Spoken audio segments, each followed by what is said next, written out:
Most people are worriers. Mahilig mag-alala, mahilig mamroblema. Worry robs so much peace and happiness. Ang ating pag-aaral ngayon, pinamagatan nating Cure for Worry. Matthew 6:31, si Jesus ang nagsasalita. So do not worry, saying, what shall we eat? Or what shall we drink? Or what shall we wear? So ito mga common worries, supplies, provisions, material goods, money. Madalas kasama rin ang worries about health, welfare or well-being, safety of oneself or of loved ones, fruitfulness, success, which translates also to provisions. Kaya naman gusto ng tao maging successful para meron siyang provisions, meron siyang pera, meron siyang dangal which could be monetized. Sa pagpapatuloy, Matthew 6:32, sabi ni Jesus, do not worry, for the pagans run after all these things, and your heavenly Father knows that you need them. According to Jesus, people who allow themselves to worry about these, to be overcome by worry about these, are people who do not have God. People who do not have enough faith in God. Sa pagpapatuloy, Matthew 6:33, imbes daw mag-alala, sabi ni Jesus, but seek first His kingdom and His righteousness, and all these things will be given to you as well. At dito nagkakaroon ng napakaraming pagkakaiba-iba ng pagbasa, ng interpretation, hanggang sa application. Ano ba yung kingdom ng Diyos na ipinapahanap sa atin ni Jesus para daw hindi tayo mag-alala? Yun daw unahin natin, yung kingdom at yung righteousness. At pag inuna daw natin yung kingdom, yung mga pinag-aalalahan na natin, iniisip, we know, worry about, ay mapapasa atin din. Or yung bunga ng pagkakaroon ng mga bagay na yun na iniisip natin, mapapasa atin din, which is peace, contentment, happiness, joy, pleasure, etc. So sabi niya, seek first His kingdom.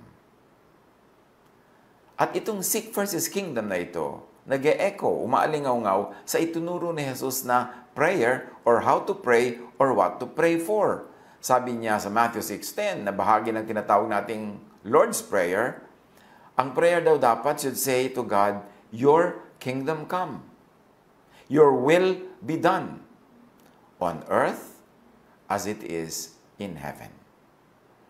So yung kingdom na pinag-uusapan dito, hindi yung kingdom na gusto ng maraming puntahan at maganda namang ibigin na puntahan yan. Pero ito yung pinag-uusapan sa Lord's Prayer, yung kingdom na pupunta sa atin. Sabi ng Tagalog prayer, mapasa amin ang kaharian mo. Sumaamin ang kaharian mo. Sumapit sa amin ang kaharian mo. Therefore, if that happens, your will be done on earth as it is in heaven. Masunod ang loob mo dito sa lupa, gaya ng nasa langit. Now, sa Luke 17:20-21, meron ding discussion si Jesus tungkol sa kingdom of God. Once, on being asked by the Pharisees when the kingdom of God would come, Jesus replied, the coming of the kingdom of God is not something that can be observed, nor will people say, here it is, or there it is, because the kingdom of God is within you, is in you, is in your midst. Tinatanong siya ng mga Pharisees kung kailan daw darating ang kaharian ng Diyos. At sinabi ni Jesus, aba, ang pagdating ng kaharian ng Diyos ay hindi isang bagay na nakikita ng mata, nasusukat. Sabi niya, hindi pwedeng sabihin, eto, o hayun. Sabi niya, kasi invisible ang kingdom of God, it is in you. It is within you. In other words, the kingdom of God that Jesus is talking about here is that reign of God in people's minds and hearts. The kingdom of God within the mind and in the heart. The kingdom of God in thought and feelings. Na pag nagpagharian tayo ng Diyos, pag dumating sa atin ang kaharian ng Diyos, yon ay tumatagos, tumatalab, nakikita sa ating iniisip at nararamdaman. Hindi ibig sabihin na wala na yung isang kingdom na gustong puntahan ng mga tao pagka sila sa makabilang buhay. No. Pero ang tinutukoy dito is this kind of kingdom that should come. The kingdom that is within us. The kingdom na laging sinasabi ni Jesus at nire-refer din ni John the Baptist that the kingdom of God is near. The kingdom of God, in fact, has come. It is the reign of God in people's hearts and minds na ang resulta, rest, peace, love, tranquility, calm. Yung ganong mga feelings that are very positive and very beautiful. So sabi ni Jesus, the cure to such worry is faith in God. The cure to worry about things, about what you have, about your health, about your body, about what you will eat, what you will wear, the cure is faith in God. Is in having the kingdom of God within. Not in having what one wants, but in having godly thoughts and values. Yun ang kingdom of God.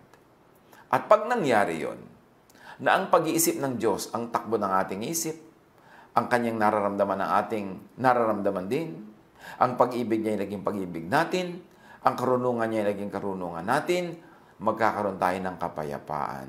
Maghahari sa atin ang Diyos, mapapasa atin ang kaharian ng Diyos. At ang bunga nun, daig mo pa ang natanggap ang lahat ng wino-worry about. Daig mo pa na nandiyan na sa bahay mo, nasa bulsa mo na lahat ng inaalala mong dapat ay kailangan, dapat ay magkaroon, dapat ay maging sayo. Daig pa yun.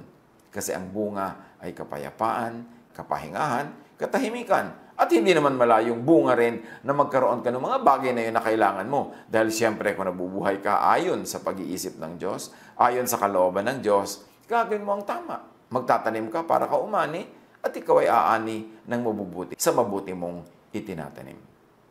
Matthew 6:34, therefore do not worry about tomorrow, for tomorrow will worry about itself.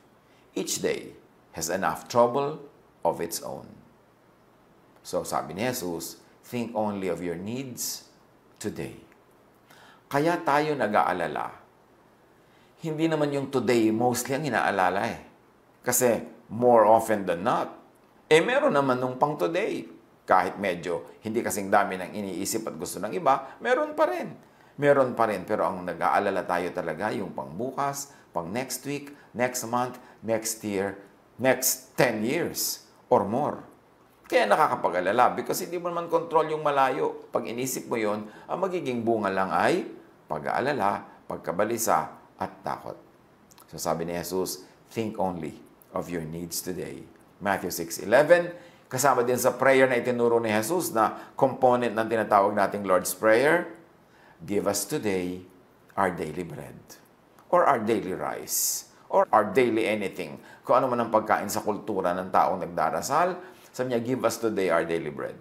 At hindi lamang ito, inuusal ng bibig na, give us this day our daily bread. Ibig sabihin din, itanim mo sa utak mo, na ang tunay na problemahin mo lamang at isipin yung pang ngayon. Ngayon, kaya mo. Ngayon, meron kang kakayanan.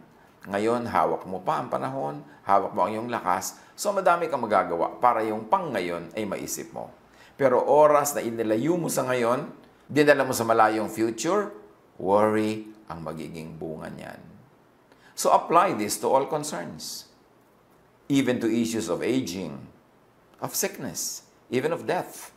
Kaya marami mga tao nag-aalala kasi iniisip nila yung malayo pa. Paano kaya pagtanda ko? Hindi mo nga sure kung tatanda ka o baka mamaya kunin ka na ng Panginoon at a young age, di ba? So bakit mag-aalala ka sobra nung malayo pa? Useless. Cross the bridge when you get there.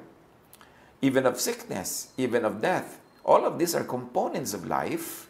Ang mahalaga lang, di ba, during our lifetime, we minimize pain, we maximize pleasure, and we do the most good. And when the Lord calls you, go and meet your Maker. Hindi rin yan dapat problemahin. Nasa kamay yan ng Panginoon. So ang teaching ni Jesus, do not worry about tomorrow. Which really means, do not worry about what is beyond today. The faraway future. Your needs tomorrow. Why not? Because worrying doesn't help. Worrying brings fear. And fear brings hell into one's heart, tulad ng makikita natin sa ating illustration. If heaven is in the heart and mind, if the kingdom of God is within in the heart and mind, yung hell din can be in the heart and mind. This is not to discount that other hell that many people are fearing, that many people are teaching about, and many people are actually anticipating even. But that is not the topic of the hell in Jesus' teaching or the heaven in Jesus' teaching in this present lesson that we're taking up. That hell could be fear. Fear in the mind, fear in the heart, worry, anxiety, and all the accompanying negative feelings that go with that. So pwedeng maiwasan yan to go to hell by inviting the kingdom of God into your heart, into your mind, by not worrying, by doing the right thing, by planting the right plants and harvesting the right harvest at the right time. Then we minimize space for worry. But we should take note that when we say do not worry, it doesn't mean do not prepare or plan for the future. It doesn't say do not plant. Of course, we plant to harvest. Do what is necessary to harvest.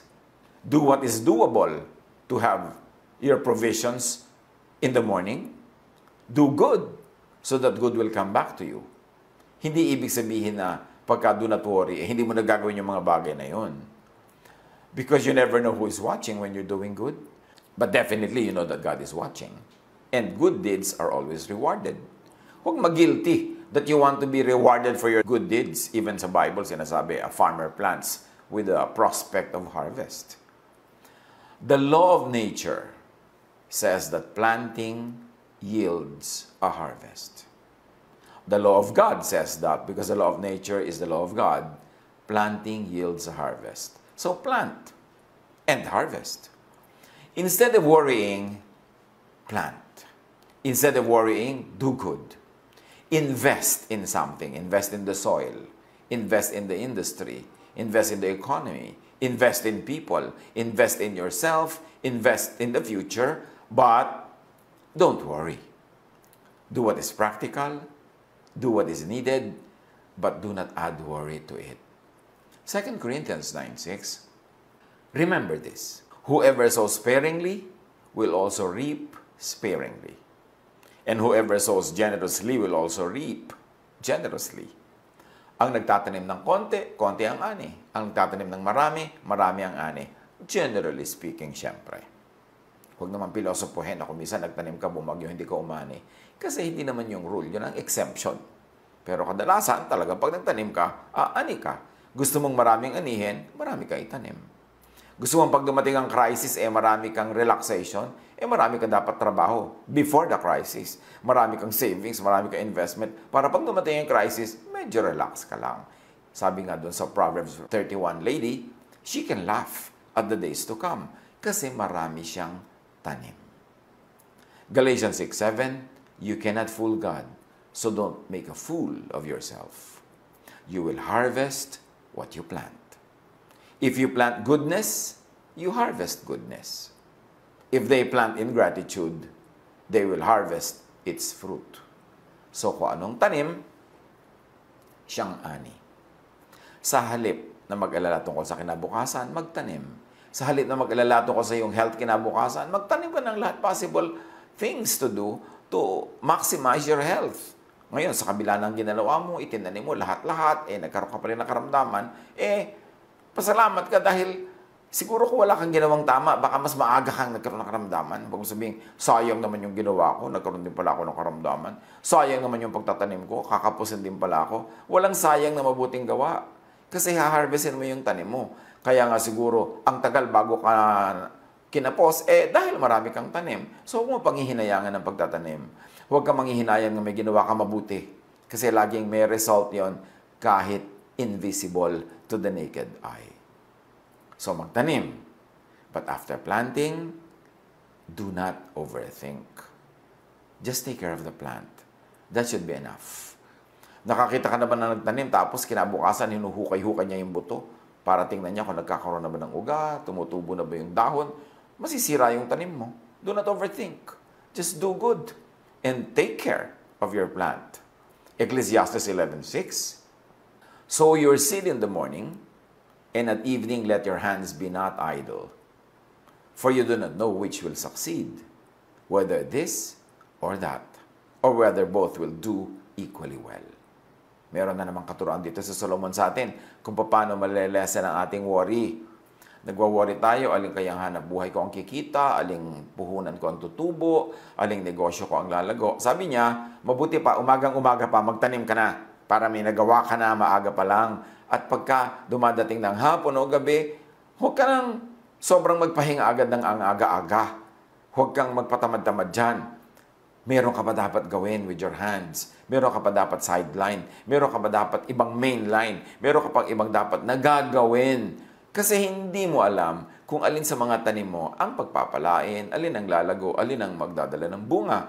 So, hindi mo alam kung itinanim mo kaninang umaga ay mamumunga. So, magtanim ka pa ng iba sa tanghali, iba sa hapon. May gawin ka pa dapat na iba.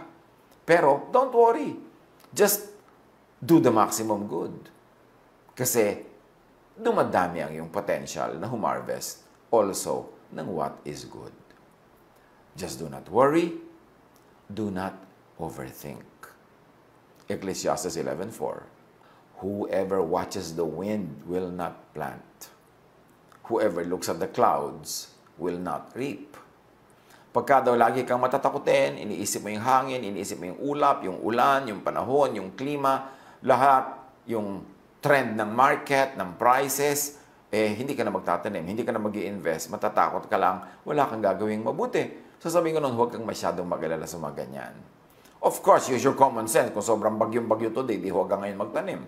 Bukas o sa makalawa, pag gumanda-ganda na ang takbo ng panahon. Pero hindi ibig sabihin na kada ihip ng hangin, kada sikat ng araw, at kada galaw ng buwan, matatakot ka. Kasi pag ganon, wala ka nang gagawin sa buhay. Matthew 6:27, ano daw, napapala na nag-aalala? Sabi ni Jesus, can any one of you, by worrying, add a single hour to your life? Wala naman nga daw eh. Sa pag-aalala ba, kaya mong dagdagan kahit isang oras ang buhay mo? No. Nasa kamay yan ng nagbigay. Kung hindi mo nun pinroblema kung kailan ipapanganak, huwag mo rin problemahin kung kailan ka kukuhanin ng Panginoon at sa kabilang buhay. Both are in the hands of your Maker, of God, our Creator. Then, what can we do? Obviously, sa mga pinag-aaralan natin kanina pa, to lessen our worries, save. Dapat ang tao marunong mag-impok. Kung meron tayong tinanggap na pagpapala na higit sa pangangailangan natin today, dapat yon partly itabi as savings and partly ibigay sa mga karapat-dapat bigyan na nangangailangan, mga kapuspalad. Give them to the needy, to the weak and the poor, and give them to the deserving. Kaya sobra yon. Hindi para lamang sa'yo. Meron kang dapat i-save para sa future mo at meron ka rin dapat i-share. Save. Dapat ang tao marunong mag-save. Lagi nga nating sinasabi, kung kaya, mag-save ng mag-save, yung computein mo kung magkano ang kailangan mong gastos para mabuhay. Halimbawa, hindi ka bigla nakapagtrabaho ng 6 na buwan, 1 taon, 2 taon, for whatever reason, tulad ng nangyari, nagkaroon ng lockdown, nagkaroon ng quarantine. So, may mga taong nawala ng mga opportunity to work. Kung nung panahon na sila ay kumikita ng sobra, ang pinag-uusapan natin yung mga kumita ng sobra, hindi yung kulang lagi araw-araw kasi siyempre hindi naman sila pwede mag-save kung kulang. Pero yung nakaranas na sumobra naman ang kinita tapos hindi nag-save, ngayon, kitang-kita mo ang kahalagahan ng savings. Para mga langgam na pagtag-araw, pagtag-ani, they work triple time para mag-ipon ng mga makakain sa kanilang mga bahay, kanilang mga lungga, para pag dumating ang tag-ulan, malaki ang baha, hindi nila kayang tawirin ang baha dahil ang liit-liit nila. So, nando lang sila nananahimik sa bahay nila kasi meron silang kakainin. Yun ang kahalagahan ng may savings. Kung sakasakali, huwag naman sana na nadaanan tayo ng very challenging times na ito na walang savings at talagang nakaranas tayo ng challenges, next time around, if the Lord gives us another chance, kailangan mag-save tayo pag meron tayong extra income. Then, of course, conserve. It is important to conserve. Save and conserve. Because hindi mo alam kung kailan darating ang panahon na kapos, kulang, o hindi ka makalabas para magtrabaho. At sabi ni Jesus sa Matthew 6:33, yung sa pagwawakas nga ng kanyang katuroan tungkol sa do not worry, seek first His kingdom, meaning His thought, and His righteousness, meaning His deeds and works, like planting, doing good, and all these things will be given to you as well. Pag inuna mo na sumunod yung isip mo sa isip ng Diyos, sumunod ang katawan mo sa mga trabaho ng Diyos, mga trabaho ni Jesus, lahat daw ng pinag-aalala at iniisip natin, automatically will be given to us. Ang pagtatamasa natin ng mabubuting bagay, naging mga magaganda at masasarap na bagay, ay bunga lamang ng kaluguran ng Diyos sa ating pagsunod sa Kanya at sa pagbibigay natin ng isip at puso natin sa Kanya upang siyang manahan doon, upang siya ang maghari, para tayo maging kaharian ng Diyos, Kingdom of God. That kingdom is not up there in the clouds. That kingdom is within us. Thinking, doing, working, all mean prayer. And God answers prayer. So pag ang isip mo ay nasa production, ang katawan mo ay nasa production, nagpe-pray ka nun kahit walang inuusal ang iyong bibig. Because thinking and doing and working are all forms of prayer. And God answers prayer. So when you think production, when you do production, when you think well, when you do well, you will harvest well. Because you're always praying.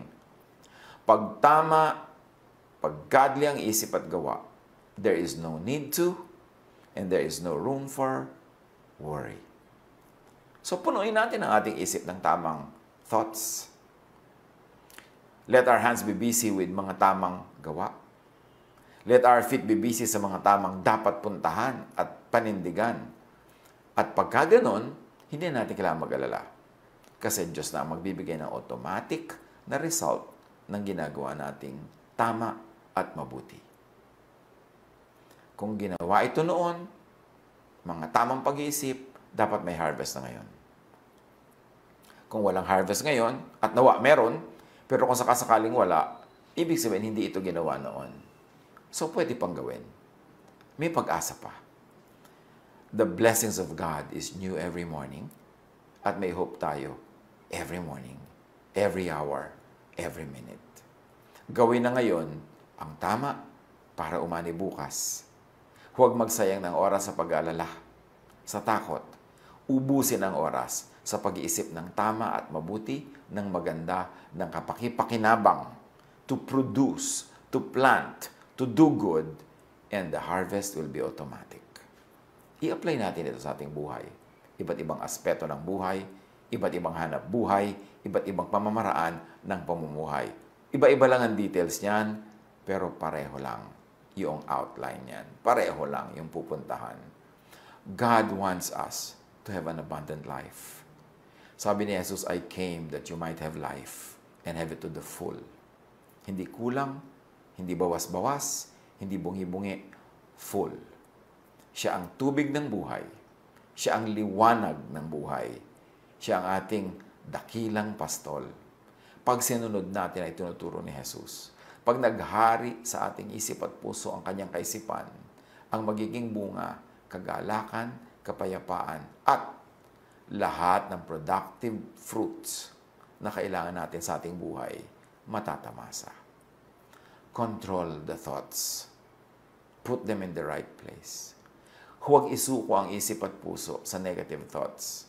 Kasi ang ating puso at isip ay para sa Diyos, para sa positive thoughts. Mag-isip. Suriin ang ating buhay nang malaman natin kung saan tayo may kulang para mapuno at ma-correct at mag-harvest tayo ng peace, ng rest, ng contentment at ng mga kailangan natin sa buhay. I-apply. Pagbulay-bulayan lagi. God bless us all.